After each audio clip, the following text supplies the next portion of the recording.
All right, what's happening, fellas? It is double slate baseball and NBA today, so let's fly through this bad boy and talk about some of the places that we want to go to try to win ourselves some cold-hearted cash. Let's get it. I know we both prefer this early slate, so excited to talk about it. Yeah, the night slate's going to be a weird one. We'll get into that one a little bit after this one.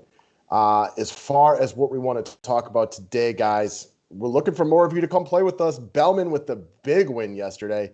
You had this one from the get-go by playing Urias, who was awesome against Seattle. He was fantastic. So you got it at the jump, and you were ahead the entire night. So we are looking for more of you guys to come draft with us on Drafters. We have a blast doing this with every day. We got about a 15-player pool, and we want to get that bad boy up closer to 50 so we can play longer drafts. Drafters is fun. Y'all like having fun. Y'all like watching sports. Come play with us. Promo code DFS5pack. It's funny, when we drafted yesterday, I loved my team. And I didn't obviously expect it to be like this, but I loved my team. And then Soto got ruled out. And I was like, damn. But then I plugged in. It was one of those nights. I wish I got paid double for winning by so much. Yes, I hear how that goes. I had a night like that a couple weeks ago where I loved my team and it actually worked. It doesn't seem to work in DFS that way all the time, but it's nice when it plays out that way. For sure. All right, guys, weekly and monthly memberships available through the website. Subscribe to the station if you're new to it. Let's start with pitching. So let's go back to the hanging yesterday. I'll take the full blame on that one. We all knew that Burns and Castillo were going to be chalked. So it was just I wanted to talk about, well, screw that for today. I think we kind of know who the chalk build is going to be, and it starts with Max Scherzer. We weren't 100% sure what to expect from Max this year. I know I loaded up on him in year-long drafts because all of a sudden you can get one of the greatest pitchers of all time in round 3 or for, much lower cost than some of the other studs. Gave up a couple bombs to Acuna in the first start, and he's had some issues with the home run ball the last few years. But he really does look like Max. The strikeouts are out there. That whip at under 0.7 looks good.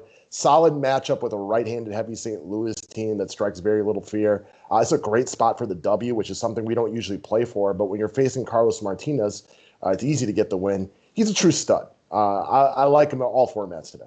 Yeah, I mean, it's Mad Max. We're huge Scherzer guys. He looks kind of like he's rounding into form this year, coming off a really good start last time out. I mean, there aren't many bigger Scherzer fans than us, and I like him a lot here. What's not to like? I mean, Scherzer against a right-handed heavy Cardinals team, sign me up. Absolutely. So interesting question for the audience out there, for the big baseball fans. I know for some of you guys it's just about the gambling and the DFS, and I understand that. But for those of you guys who love baseball like we do, where do you rank Max all time? We had a spirited little conversation about it on members only as far as talking about the all-time greats, the Bob Gibsons and the Sandy Koufaxes of the world, guys that we've seen in our lifetime, Pedro Martinez, Tom Glavine, Roger Clemens, etc. Where do you put Max all time? I think it's an interesting question. Feel free to leave your opinion in the comments section. It's funny, we touched on that on our members only video, but we didn't answer it. Where do you put Max all time? I don't. It's a good question. I'm kind of thinking about it. I can't put him above Pedro or Roger Clemens, but I feel like if I really dove into it, he's right there with those guys.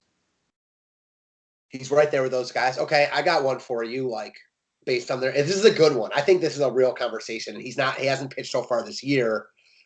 Scherzer or Verlander? All time? Yeah. Oh, it's so close, right? That's so close. Probably Max. It's so close, though. I think of Scherzer as the better pitcher if I have to choose, but Verlander might have the better resume. There was also, remember the time where Verlander fell off? Yeah, that's why I think about and I maybe put Max. Verlander got Kate Upton though, so that should be included on his resume. Truth. All right, guys, cash game plays. Check out Mike Trout. So I feel like we've watched this spot a million times before. Smaller day slate. Mike Trout is the most notable stud on the slate in a pretty good spot against Fulte, who's been back and forth between good, bad, and okay, in his 3 starts already this year, but has been giving up a lot of home runs. I expect the Angels to get some attention today. And Trout's the only guy from their squad, though, that I'm really prioritizing for cash game lineups because, he's really, really good. That gets me into the interesting question here. I think most people know to look at Trout in cash games. GPP fade? I don't really have a strong opinion one way or the other. Sometimes when guys are overwhelming chalk, I love the fade. Sometimes I'm going to think you just ride it. I think you can go either way today. I'm guessing Trout has a mediocre day and you can win GVPs with or without him. Yeah, I mean, listen, it's baseball, so you can always get away from these heavy chalk hitters. That said, in cash games, you just play them. You got plenty of money to play with. I didn't even mean to say play that many times.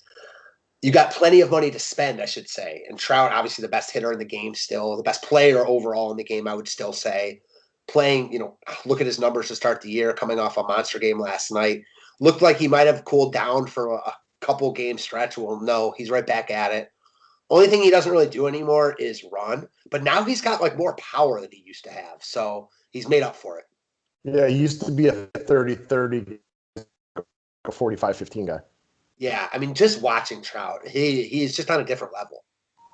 He's awesome. He's incredible. All right, next up. So we're going to talk about Jerickson Profar. So I don't know if this was as much about Profar for you as it was just for us to give the opportunity to talk about the San Diego Padres stack for today, which is kind of, I think, both something that we like.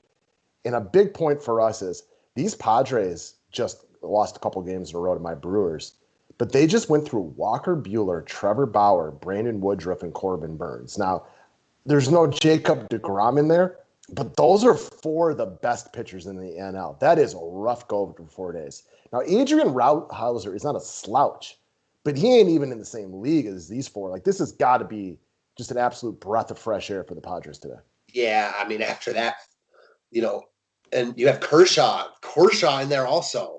So it's literally 5 of the top 10 NL pitchers, probably. I mean, Kershaw's right there with Verlander and Scherzer, too. I think that his career resume is like right there with those guys. Not sure how you feel about that. I guess we can touch on that. Better regular season, not as much postseason success until last year. For sure.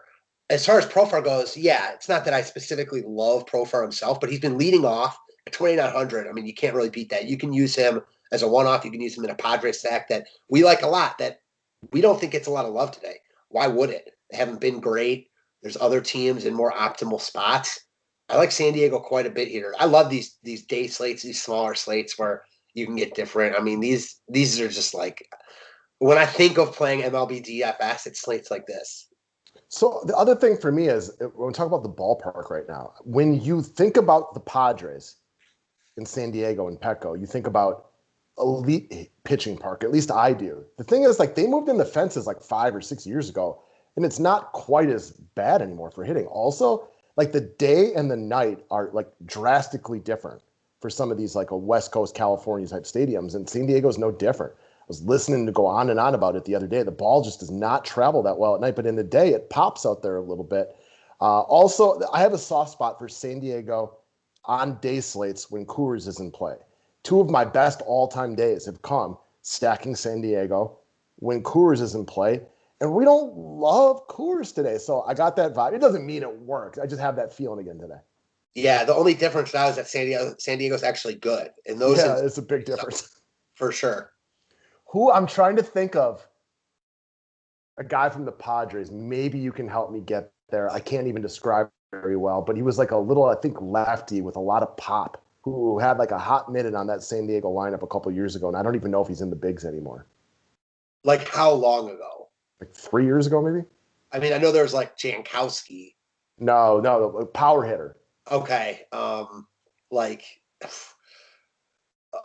Man, no, I like know who you're thinking of, but I can't get there. Oh, I'm going to have to go back. We might get a comment on it. I'm going to have to go start looking for it because I think he double donged for me a couple times in situations like that. Either way, we like the San Diego stack today. Again, we think a little bit under-owned. Tatis is coming in with projection love, but if you break down the stops with Correa and Story both playing in Coors and then Trey Turner being hot against Carlos Martinez, I just don't think Tatis, who hasn't been great this year, is going to be that popular, and he would be the most popular Padre. I agree. It wasn't Spangenberg, was it? No. I'll hit you up later if I think of it. All right. Let's move over to another cash game guy. Let's talk about Miles Straw, the Houston Astros, 2,700. So early day ownership projections have him as the most popular hitter on the slate. Whether or not that's true, I think you can expect that Houston will get some attention for cash games today. Now, Gomber's been solid to start the year, but it is the Houston Astros in Coors Field, so they're going to get some looks. Straw's one of these guys that I'm fine with him in all formats because of his price point. But if you're telling me he's the most popular hitter on the slate, I think he makes a lot of sense in cash games. but I'm all aboard the GPP fade on this one. Yeah, I mean, again, this is one for me. Like, if you're stacking the Astros, use straw in tournaments. If you're not, I really have no interest in him as a one-off. He's going to get a ton of love. He's not a particularly great hitter. He can run, and the Coors Field plays well to his strengths, because we talk about this all the time. It's not that Coors Field it does allow a lot of home runs, but it's more how big the ballpark is. He's obviously a good play on paper, but in tournaments, I'd only play him if you're stacking the Astros here. Yeah, and where he is in the batting order today will also dictate like how chalky he is. For sure. Higher up the chalkier. I think we all know that by now. All right, next up, last GPP play of the day, Nick Solak of the Texas Rangers. So the Rangers suck. We know it. You know it. Everybody listening to this knows that. Solak hasn't. He's not bad. He's been playing well. He's hitting 292 OPS, approaching 900, 4 home runs already this year. But a lot of this to us is like Quintana has struggled this year. Now, could he turn it around today? Of course. We saw Patrick Corbin, who had been terrible to start the year, pitch very, very well yesterday. So, I mean, Quintana's kind of that same boat. He could pitch well today, but he's looked awful to start the year, and the Rangers are a team that people bypass instantly. Yeah, they bypass them because they don't have attractive names. They're kind of pricey for who they are, but Solak has been good. Crushes lefties. Quintana has not been good. You're going to see the other side of this game get a ton more love. I like the Rangers spot more. Like, I don't even think ownership considered. Like, I just like the Rangers spot more than I like the Angels. And I don't think the Angels lineup is like that much better right now. Obviously, they've got Trout, and if Ohtani's in the lineup, I'm not saying that the Rangers lineup is as good, but we're missing Rendon, and especially if Ohtani's out. I mean, those are two huge bats in the Angels lineup. I digress. As far as the Rangers go, I don't see Solak getting more than, it's a smaller slate, 10% love here. He was really good yesterday. He's been really good. He's got pop. I like him quite a bit here. I think another point for like the Rangers stack today, besides the fact that it's going to be a low own, is it's a smaller slate. When you take a look at a bad team, and the Rangers are bad, we all know that, and it's like a massive slate like last night where like this has got to be a top stack with all these other better spots. That's hard to think about. But on a slate like today, when the big thing is fading Coors, you're not really interested in the Brewers against Lamet. Like maybe you just go neutral on that one. You're not really interested in the Twins against Montez. Like there's only so many teams you can take a look at. They don't have to be great today. They just have to be better than a few teams. Yeah, exactly. Amen to all that. All right, guys. Good luck today. We'll talk to you about night baseball in a little while. We'll hit you up for some NBA here momentarily. Have a good one. We'll talk to you soon. Thanks, guys.